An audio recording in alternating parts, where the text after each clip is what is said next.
La impaciencia y la irritabilidad. El viernes pasado estuvimos con el tema de la falta de dominio propio.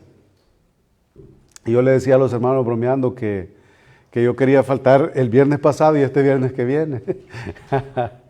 Pero vamos a que el Señor sea ahí con nosotros, enseñándonos. Hechos capítulo 9, versículos del 23 al 31 es la sección que nos va a ocupar en esta tarde. Vamos a meditar en la palabra del Señor. Vamos a hablar acerca de lo que sucedió con este hombre recién convertido al cristianismo. Lo que tuvo que hacer, tuvo un tiempo en el que tuvo que huir de un lado, huir de otro lado. Al final Dios tenía el control sobre todo, sobre su vida y sobre todo lo que le rodeaba. Y que después de eso, obviamente, nosotros vamos a sacar algunos principios aplicables para nosotros. Porque vamos a encontrar personajes, ya encontramos personajes que Dios ha utilizado en la vida de este hombre. Y esas actitudes creo que son dignas de que nosotros copiemos. Ya tuvimos nosotros a Ananías. Ahora vamos a estar viendo acerca de un hombre que ya fue mencionado en el capítulo 4. Su nombre es Bernabé y en cierta manera todos necesitamos a un Bernabé en nuestra vida. Alguien que esté dispuesto a interceder por nosotros en determinado momento. Entonces, el capítulo 9 de Hechos, yo les pido de favor que se pongan de pie y vamos a dar lectura a la palabra del Señor. Hechos 9 del 23 al 31. Dice así la palabra de Dios. Pasados muchos días, los judíos resolvieron en consejo matarle. Pero sus acechanzas llegaron a conocimiento de Saulo.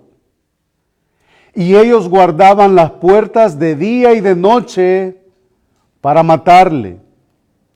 Entonces los discípulos, tomándole de noche, le bajaron por el muro, descolgándole en una canasta.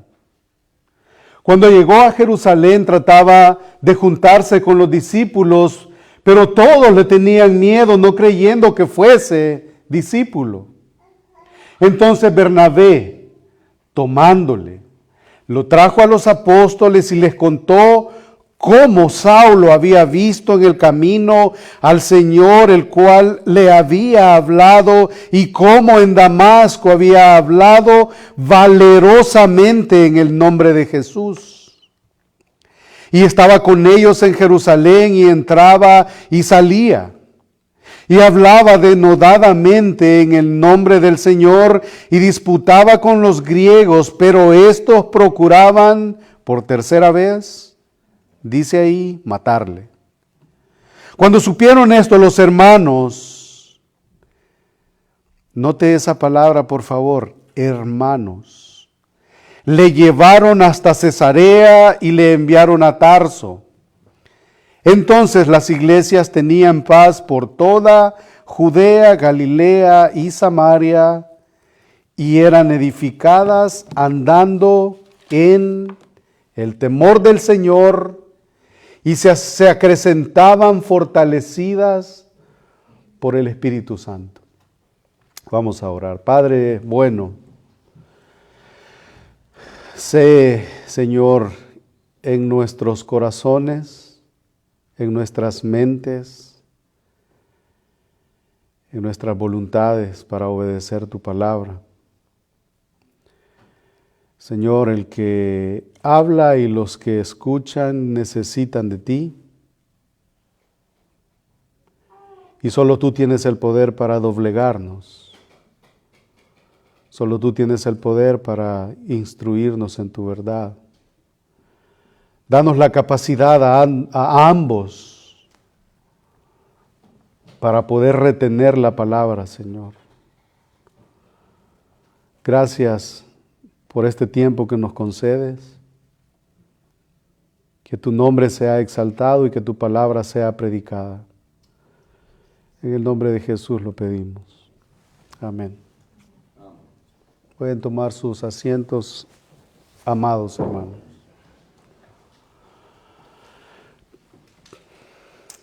De perseguidor a perseguido fue el tema que estuvimos viendo la semana anterior. Y estuvimos viendo por lo menos 4 elementos del versículo 21, del 19 al 22, que cubrimos la semana pasada. 4 elementos de una vida transformada a través de la vida de Saulo, después de su encuentro con el Señor camino a Damasco. El primer elemento que vimos en el domingo anterior fue la fe salvadora. Este hombre descansó en el Señor. ¿Qué quieres que haga? Dice capítulo 9, versículo 6. Él temblando, temeroso, dijo: Señor, ¿qué quieres que haga? El segundo elemento que encontramos fue que él está haciendo súplicas, él está orando. En el versículo 11 dice: y el Señor le dijo a Ananías: levántate y ve a la calle que se llama Derecha y busca en casa de Judas a uno llamado Saulo, que es de Tarso, porque he aquí él ora. Primero pone su fe en el Señor. Segundo, él está teniendo comunión con el que le acaba de salvar a través de la oración. Luego el tercer elemento que encontramos fue la disposición que tiene, después que el Señor le ha salvado, la disposición que tiene de servir, y lo hace sin importar el costo. En el capítulo 15, del capítulo 9, versículo 15, él dice: el Señor le dijo: ve, porque instrumento escogido me es este, le dijo a Ananías, para llevar mi nombre en presencia de los gentiles y de reyes y de los hijos de Israel. Luego en el versículo 20, enseguida predicaba a Cristo en las sinagogas, diciendo que este era el Hijo de Dios. Hay una disposición en su vida. Él está poniendo los dones que Dios le ha dado en operación. Él está dispuesto a servir. Y luego el cuarto elemento que nosotros vimos de una vida transformada es que hay un sentido de sufrimiento que está implícito en la Escritura, que viene como parte del Evangelio en la vida de cada uno de nosotros. En el versículo 16 se le ha dicho: porque yo le mostraré cuánto le es necesario padecer por mi nombre. Mensaje que es un poco diluido en nuestro contexto. El sufrimiento no es algo que tiene que ver con la vida cristiana, según algunos grupos. Pero lo cierto es de que si nosotros somos fieles, ¿sabe cómo se vuelve light y que no está implícito el sufrimiento? Cuando nosotros, o cuando los púlpitos, o desde los púlpitos, se ofrece un evangelio que no es el evangelio. Que todo tiene que ver con bienestares temporales y terrenales. Ahí es, Satanás mismo, eso es lo que ofreció. Si postrado me adorares, yo te daré esto, y así sucesivamente. Entonces, si usted presenta el evangelio de la cruz, ese evangelio tiene como implícito el sufrimiento. Nosotros ciertamente no estamos en esa grada todavía, pero podría llegar el tiempo en el que puede suceder. Las consecuencias de la disposición que este hombre presentó no se hicieron esperar. En el versículo 20 dice, capítulo 9, versículo 20, enseguida predicaba a Cristo en la sinagoga diciendo que este era el Hijo de Dios. Y todos los que le oían estaban atónitos y decían, ¿no es este el que asolaba en Jerusalén a los que invocaban este nombre? Y a eso vino acá para llevarlos presos ante los principales sacerdotes. Pero Saulo mucho más se esforzaba y confundía a los judíos que moraban en Damasco, demostrando que Jesús era el Cristo. Y cuando nosotros leemos esto, inmediatamente viene a la mente aquellas palabras que el Señor había dicho que le iba a enseñar cuánto le era necesario padecer por su nombre. Llegamos al versículo 23 después de esta breve introducción y a manera de recordatorio de la semana pasada. Versículo 23. Pasados muchos días, los judíos resolvieron en consejo matarle. Es muy posible que estos mismos judíos que estaban resolviendo en consejo matarle fue los mismos judíos con los que él se reunía antes para pedir cartas y llevar presos a los cristianos. En el idioma original, según los comentarios consultados, acá no se trata de simplemente algunos días, sino a un tiempo un poco más prolongado, y lo vamos a ver en el libro en la carta del mismo Pablo a los Gálatas. Es muy posible que se trate entre 2 a 3 años. A un tiempo un poco prolongado. Algunos han llegado a decir que podrían ser unos 2 o 3 años. Eso significa que entre el versículo 22 y el versículo 23 en la narración que Lucas nos provee ya ha pasado un par de años. Pero ahora surge la pregunta.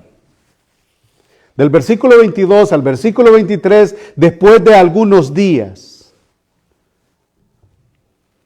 surge la pregunta, ¿qué ha hecho Pablo durante todo este tiempo? ¿Qué ha sido de su vida? ¿Qué ha sido el trato que ha recibido? ¿Cuál ha sido sus ocupaciones? ¿Qué es lo que ha hecho?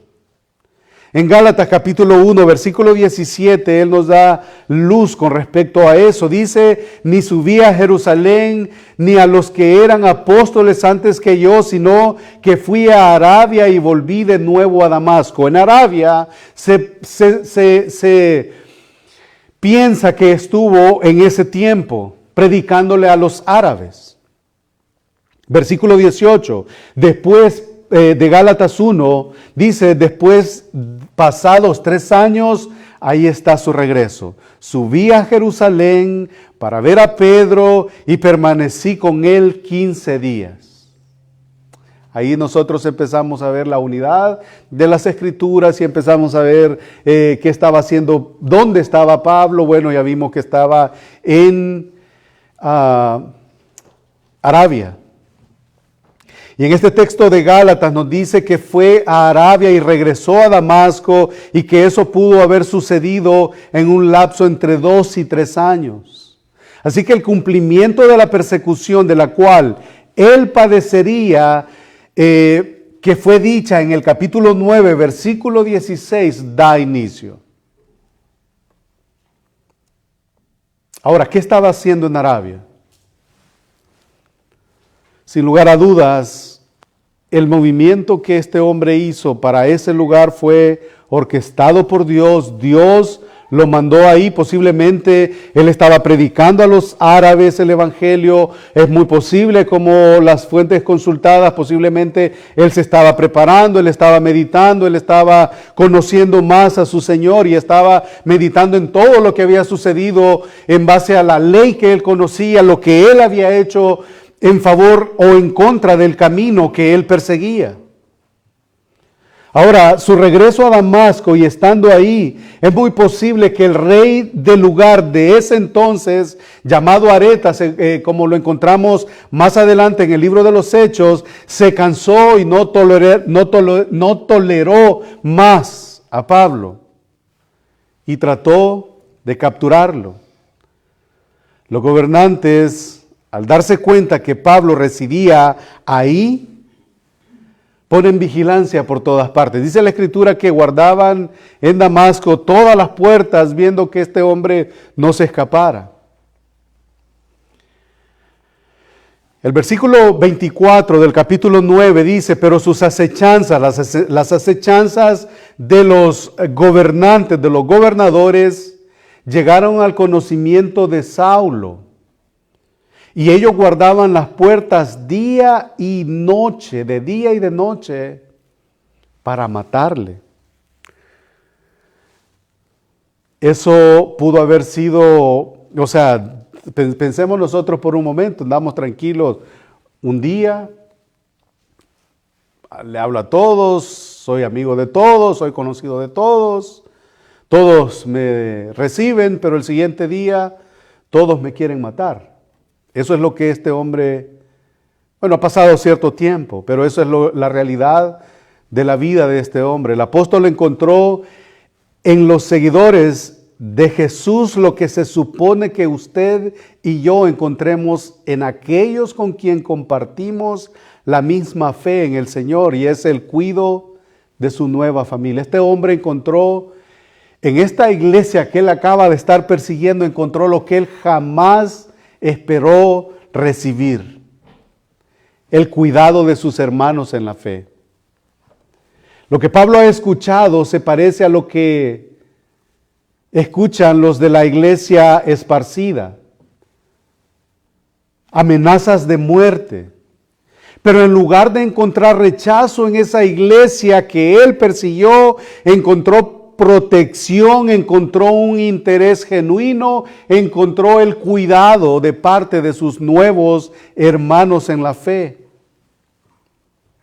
¿Qué hacen estos hermanos?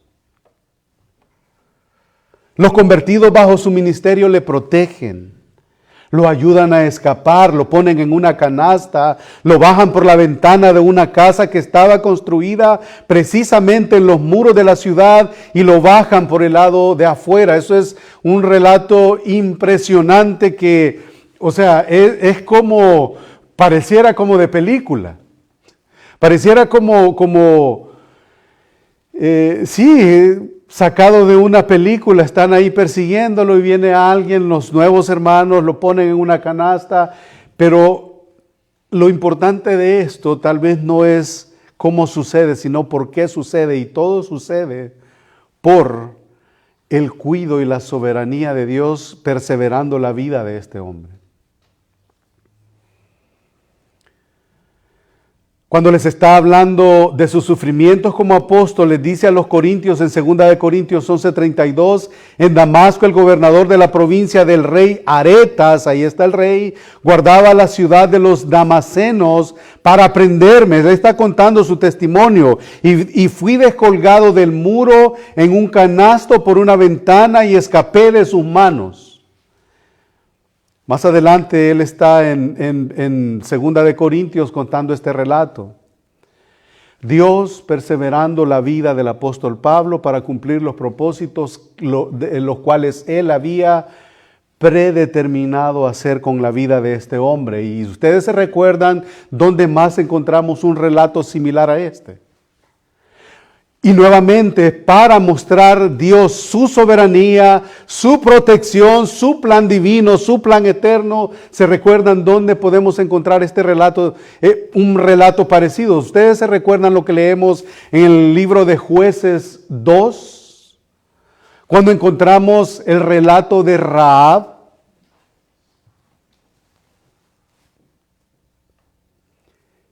Han sido enviados 2 espías. Y precisamente esta casa de esta mujer que ejercía la profesión más antigua, es una prostituta. Los 2 espías llegan, se esconden en su casa. Las autoridades le dicen a ella: es mejor que saques a estos hombres. ¿Y qué dice ella? Vinieron a mí, pero se han ido y no sé para dónde han ido. Y lo que ella en realidad había hecho es que los había escondido en la parte alta de donde ella vivía. Pero antes de que todo eso pase, el relato de Josué 2 nos dice de que ella subió al terrado donde estaban escondidos y ella había escuchado de que Dios había de entregar la tierra a estos hombres. Y ella le dice a estos hombres: yo he escuchado y yo les estoy haciendo esto, pero yo les pido de favor que el día que Dios les entregue la tierra, por favor se acuerden de mi familia, se acuerden de nosotros. ¿Y qué hicieron los 2 espías? Ellos dicen: nosotros vamos a quedar libres de estas cosas y nosotros vamos a cumplir lo que hemos hecho. Y a mí me sorprende la manera en la que Dios hace las cosas. Rahab no era una buena hermana, pero Dios lleva a cabo su plan eterno, salvador, a través de una persona que usted y yo jamás hubiéramos pensado. ¿Quién fue Rahab? Nosotros le podemos seguir el rastro a Rahab, podemos leer lo que ella hizo y podemos ver en el libro en Hebreos, el autor a los Hebreos dice que Rahab por la fe y Rahab o sea, ahí estamos, pero si nosotros seguimos el rastro, de ahí viene nuestro Salvador.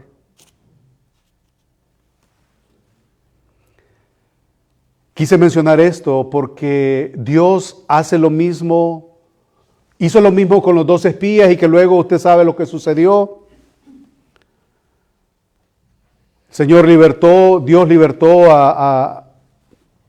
y entregó este pueblo en manos de su pueblo. Y lo mismo sucedió con el apóstol Pablo. Dios conservando la vida de este hombre a través de sus hermanos. Y las 2 casas que nosotros hemos citado, la casa de Rahab estaba justo en el muro de la ciudad, y la casa de este hombre, que posiblemente era un hombre que se había convertido con la predicación del evangelio a través de Pablo, es también aquellos que planean bajar a Pablo por esta canasta.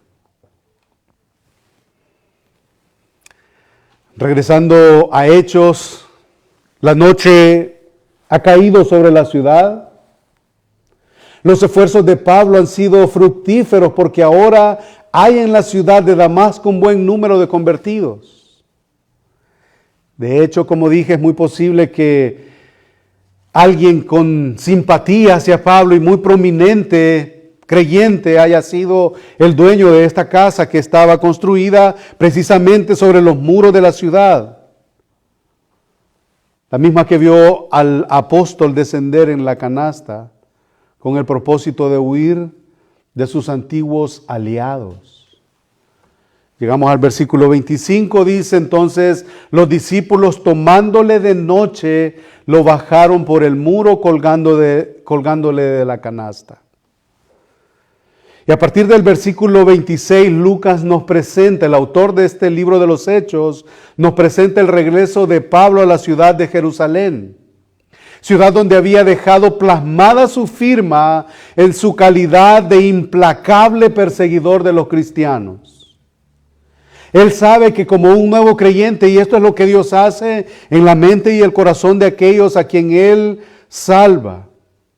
Él sabe que como un nuevo creyente, como el apóstol a los gentiles, como nos lo dice más adelante, habiendo sido elegido por Jesucristo mismo para llevar a cabo una labor que iba a ser fundamental en el desarrollo de la vida de la iglesia, salvado a través de la gracia inmerecida de Jesucristo, Él sabe que debe y necesita unirse y ser agregado a la iglesia y a los apóstoles. Lo tiene claro. Cuando llegó a Jerusalén, dice el texto, cuando llegó a Jerusalén, lo que Lucas no nos dice es el estado emocional o anímico de Pablo. Sin embargo, podríamos imaginarnos la tremenda presión que siente al irse acercando a Jerusalén. Pongámonos ahí un poquito en la escena. Si usted, no sé, vivía en un lugar, le dijo a alguien, ofendió a alguien, pero después por alguna razón usted tiene que llegar al lugar, usted va pensando, me voy a encontrar con esto, me voy a encontrar con esto. Algo leve, pero este hombre andaba matando cristianos, persiguiéndolos. Lucas no nos da el estado emocional o anímico de él, sin embargo, se puede pensar en la presión que este hombre sentía caminando hacia Jerusalén. Al llegar ahí debe de encontrarse a sus antiguos colegas, maestros, superiores, pero ahora ya no lo tratan como antes lo trataban, ahora lo tratan como un traidor. Más de uno tuvo la iniciativa de quitarle la vida. Versículo 26, cuando llegó a Jerusalén, trataba de juntarse con los discípulos, pero todos le tenían miedo, no creyendo que fuese un discípulo. Como cristiano tiene que unirse a los cristianos en la iglesia en Jerusalén y lo tiene que hacer porque él tiene ahora que adorar, que orar. En Damasco, Ananías había servido amorosamente como un intermediario, pero aquí no tiene a nadie más que lo presente, que abogue por él, que le diga al grupo, este ahora es uno nuestro, él está solo. Todos le tenían miedo, todos lo están rechazando. Lo siguen teniendo como perseguidor, lo siguen teniendo como alguien que no es digno de confianza. Él se retiró de la iglesia de Jerusalén con la esperanza de regresar con muchos prisioneros cristianos de Damasco, pero ahora él regresa a la ciudad y a la iglesia de Jerusalén como un discípulo más de Cristo. Y ese testimonio es poderoso de lo que Dios hizo en la vida de él. Y la pregunta sería, por si creen que no va a haber aplicación, solo es información. A este hombre ha regresado ahora como un discípulo y las evidencias tienen que empezarse a notar en él. Lo vamos a ver más adelante. Y la pregunta sería, ¿es ese el cambio que ha sucedido con usted y conmigo? Segunda pregunta, ¿aquel que había estado en ceguera espiritual es una realidad que ahora ve?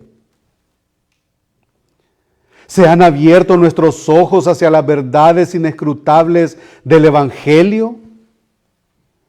¿Se nota mi nueva vida en Cristo? Eso es lo que este hombre estaba empezando a exhibir.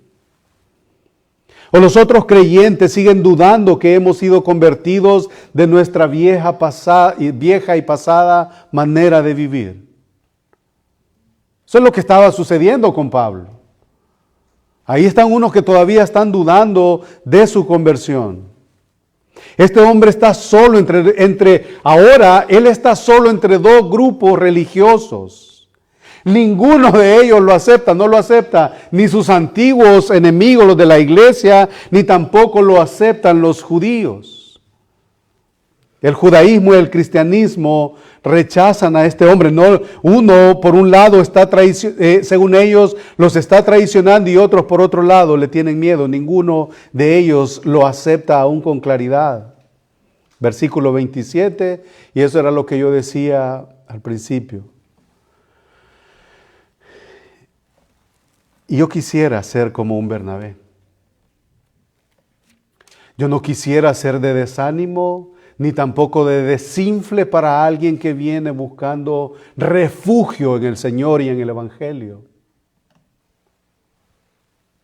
Entonces, Bernabé, tomándole, lo trajo a los apóstoles y les contó cómo Saulo había visto en el camino al Señor, el cual le había hablado, y cómo en Damasco había hablado valerosamente en el nombre de Jesús, lo que vimos de los versículos 19 al 22 la semana anterior. Entonces dice al final del capítulo 4 siempre de Hechos, capítulo 36 y 37, Lucas ya ha mencionado a Bernabé y dice en el versículo 36 del capítulo 4, entonces José, a quienes los apóstoles pusieron por sobrenombre Bernabé, que traducido, ¿qué es?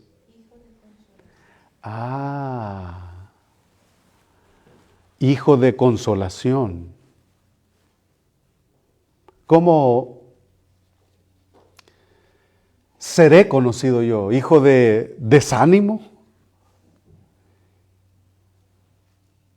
A este hombre le decían hijo de consolación. El texto nos dice que era levita, natural de Chipre. Versículo 37, como tenía una heredad, la vendió y la trajo y trajo el precio y lo puso a los pies de los apóstoles. Este hombre pertenecía a la iglesia que estaba dando inicio. Todos vendían sus propiedades, sus cosas y las daban en común, y de manera que nadie padecía necesidad. Curiosamente, este texto aparece antes del capítulo 5, en donde vemos aquel episodio de Ananías y Zafira, que encontramos en el capítulo 5. Entonces el texto nos dice que este es un hombre levita, natural de Chipre, a quien los apóstoles lo conocen como hijo de consolación. Ha de haber dado gusto estar rodeado de este hermano. Ha de haber dado gusto estar a la par de este hermano. Que lejos de desanimarme, hermano, estoy para ayudarte. No te reciben aquellos, venite, te voy a llevar. Hey, apóstoles, ya este se ha convertido. Yo lo he visto allá predicando y lo ha hecho valerosamente y ha predicado que aquel era el Cristo al quien andaba persiguiendo. Entonces, no, recíbanlo. Por eso dije, yo quisiera tener la actitud de Bernabé. ¿Y usted? Yo quisiera. Porque qué triste sería que yo llegue a un lugar necesitado del Señor, del Evangelio. Muy posible que yo sea un nuevo creyente y que llegue a un lugar y llegue ahí a donde hay un grupo que se llaman hermanos. Pero los hermanos, lejos de ser de consuelo para mí y de ánimo para mí, de exhortación para mí, me den la espalda o no encuentre lo que yo busco en ellos. Pablo encontró en este hombre lo que él necesitaba. Lucas también lo menciona más adelante en Hechos 11 del 22 al 26. Llegó la noticia de estas cosas a oídos de la iglesia que estaba en Jerusalén y enviaron a Bernabé que fuese hasta Antioquía. Y este hombre tiene un papel importante en el relato. Versículo 23, 11:23. Cuando llegó y vio la gracia de Dios, ¿qué hizo? Se regocijó y exhortó a todos que con propósito de corazón permaneciesen fieles al Señor. O sea que este hombre no estaba ahí hablando de otra cosa más que del Evangelio y de pertenecer fieles al Señor. Porque era varón bueno, dice Lucas ahí en el versículo capítulo 11, porque era varón bueno y lleno del Espíritu Santo y de fe. Y una gran multitud fue agregada al Señor por causa del testimonio también de este hombre. Versículo 25, después fue Bernabé a Tarso para buscar a Saulo. Este tipo era alguien. Este tipo tenía el deseo del Señor. Después fue Bernabé a Tarso para buscar a Saulo y hallándole le trajo a Antioquía. Y se congregaron ahí todo un año con la iglesia y enseñaron a mucha gente, y a los discípulos se les llamó cristianos por primera vez ahí. A causa de la soberanía de Dios, sí, pero también a causa de la intencionalidad de este hermano. Así que Bernabé, haciéndole honor a su nombre, muestra interés. Él se da cuenta que este hombre está solo, que necesita ser aceptado por la iglesia cristiana. Bernabé cree que lo que Pablo está diciendo acerca de su conversión, y está convencido de que su profesión es genuina. Esa es la labor nuestra, hermanos. Mi labor no es cuestionar su conversión. Su labor no es cuestionar la conversión de nadie. Su labor es predicar a Cristo. Trae a Pablo y lo presenta delante de los apóstoles y asume el papel de vocero y de Pablo, y la integridad de este hijo de consolación hace que los apóstoles le presten atención a lo que tiene que decir con respecto a Pablo. ¿Quiénes son los apóstoles que están en Jerusalén? Está Pedro y está Jacobo. ¿Cuántos de nosotros hemos encontrado Bernabés en las iglesias? Y esto tiene que llevarnos a orar, hermanos. Porque ciertamente yo he traído alguna información de lo que era la vida de Pablo, dónde fue, los años, estas cosas que son necesarias. Pero si yo no saco la aplicación de esta verdad y la trato de traer a mi vida y a la iglesia, solamente queda como información. Pero la pregunta es, ¿cuántos de nosotros hemos encontrado Bernabés en las iglesias o en la iglesia? O, ¿cuántos de nosotros somos Bernabés en las iglesias o en la iglesia? ¿Se dan cuenta del impacto o la diferencia que puede hacer el mostrarse misericordioso? Versículo 28.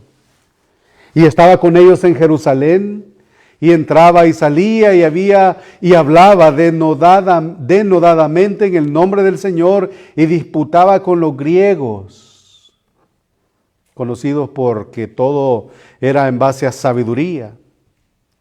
Pero estos procuraban matarle. ¿Qué hacía este hombre al encontrar a Pedro? Estando ahí en Jerusalén, está Pedro y el medio hermano del Señor, Jacobo, Santiago. ¿Qué hacía ahí? ¿Qué era lo que ocupaba la mente de Pablo cuando encontró a sus hermanos apóstoles ahí?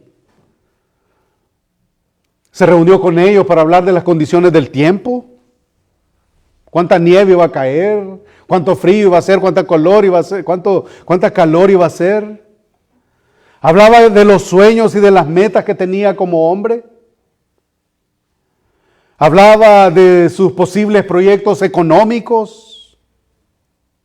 En Gálatas capítulo 2 nos da luz de lo que este hombre hacía. Gálatas capítulo 2 versículo 1. Después, pasados 14 años, subí otra vez a Jerusalén con Bernabé, llevando también conmigo a Tito, pero subí según una revelación, y para no correr o haber corrido en vano, expuse en privado a los que tenían cierta reputación el evangelio que predico entre los gentiles. Ahí estaba reunido Pablo y vino a Jerusalén, está con Pedro y con otros apóstoles, y están viendo a ver si es el mismo mensaje que están predicando. Y al darse cuenta que es el mismo mensaje, que es el mismo evangelio que predican, ¿qué es lo que dice la Escritura? Solamente se dieron la mano en señal de compañerismo, y que solo una cosa le pidieron a Pablo después que habían hablado y habían tratado del mismo mensaje: solamente no te olvides de los pobres.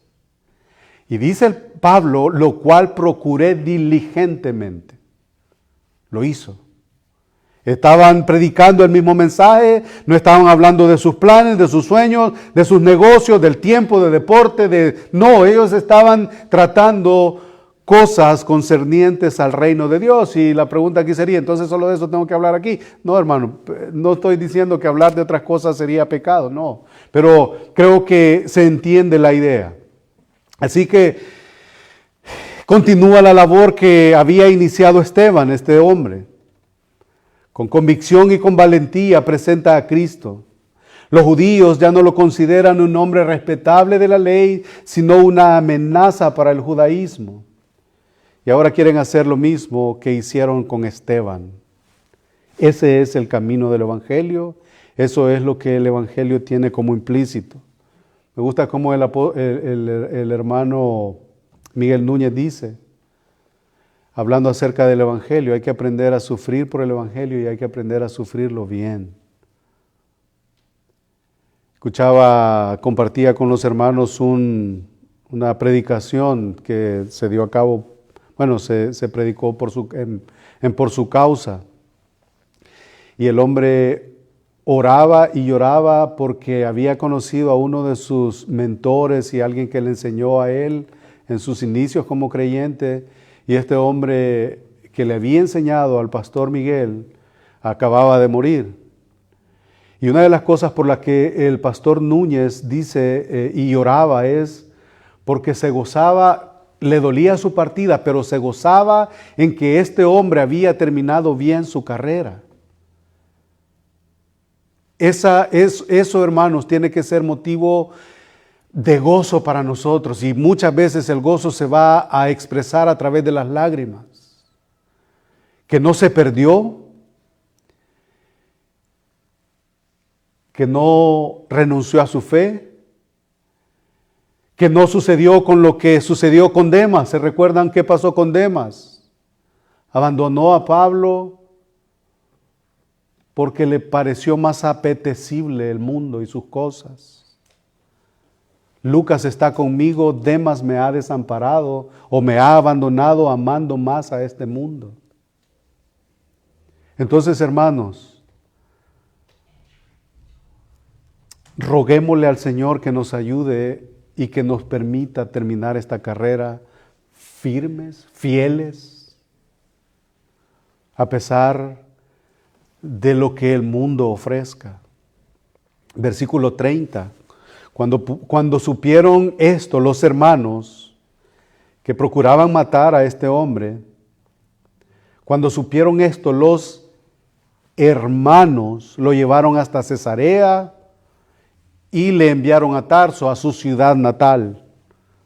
Tómate un tiempo allá, aquí te están queriendo matar, regresate a tu casa. Lo embarcaron para allá rumbo a Tarso, de donde él era.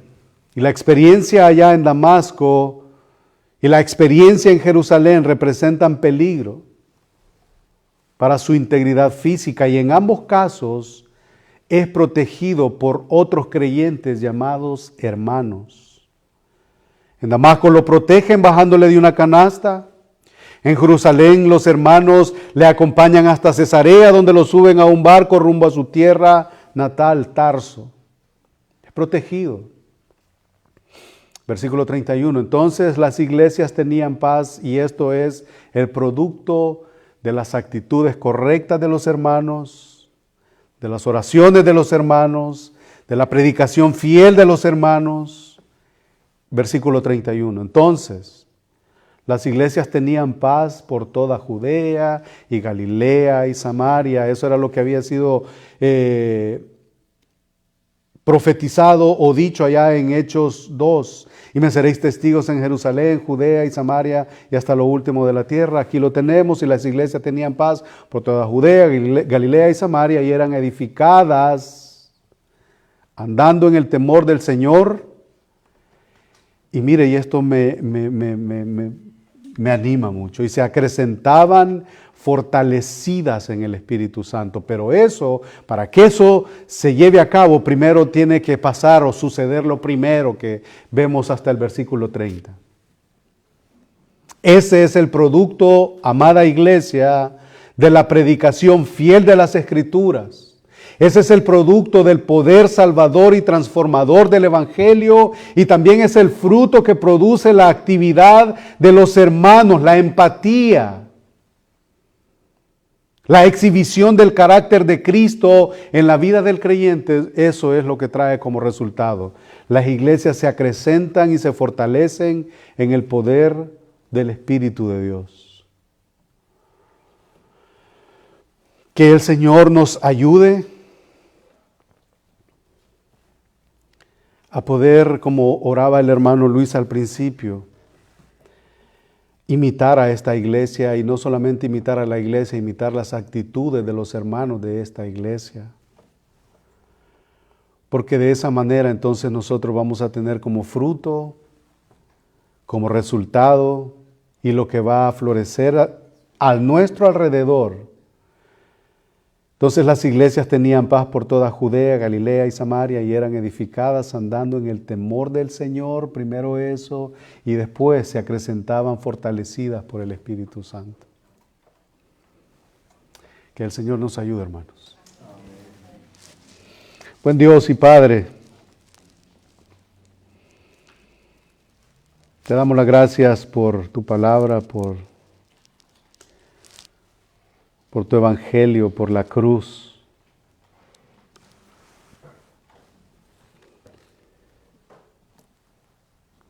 Gracias, Señor, por el privilegio que nos da de poder reunirnos en tu nombre para predicar tu palabra. Tenemos, Señor, en tu palabra lo que necesitamos para la vida y para la piedad. Que lejos esté en nosotros el gloriarnos, sino solamente en la cruz de Cristo. Ayúdanos, Señor, a poder tener la habilidad, la valentía, Señor, de poder trazar tu palabra con fidelidad, Señor, y que pueda ser aplicada a la vida de cada uno de nosotros. Te agradezco, Señor, por la vida de cada uno de mis hermanos, de mis hermanas. Que al iniciar una semana, Señor, podamos pensar, meditar en estas cosas a la hora de levantarnos y salir a nuestras actividades. Que nos ayudes a tener las actitudes de estos hermanos. La actitud de Bernabé. La actitud, Señor, de Pablo, que sin importar el precio, el costo que tenía que pagar por causa del Evangelio, él, Señor, lo hizo por amor a ti y por amor a tu iglesia. Gracias, Señor, por todas tus bondades, por todas las bendiciones en Cristo que nosotros tenemos, Señor. Tu palabra nos enseña que nos has hecho morar en los lugares celestiales en Cristo Jesús. Señor, gracias. Llévanos, Señor, con paz hacia nuestros hogares. Señor, sé con el afligido, sé con el necesitado, sé con el angustiado, sé con el gozoso, sé con nosotros. Tú conoces las necesidades que tenemos como iglesia y las necesidades que cada uno de nosotros tiene como iglesia y como padres y como hijos y como vecinos. Señor, tú las conoces. De acuerdo a tus riquezas en gloria, Señor, respóndenos. De acuerdo a tu misericordia y a tu voluntad, Señor, exhibe tu poder en nosotros. Señor, dale consuelo a la familia, Señor, de la hermana Celina, a toda la familia Sandoval. Dale también descanso a sus almas, a sus cuerpos. Anima, Señor, a aquel desanimado. Gracias por todo, Señor. En el nombre de Jesucristo te alabamos. Alabamos tu nombre. Amén.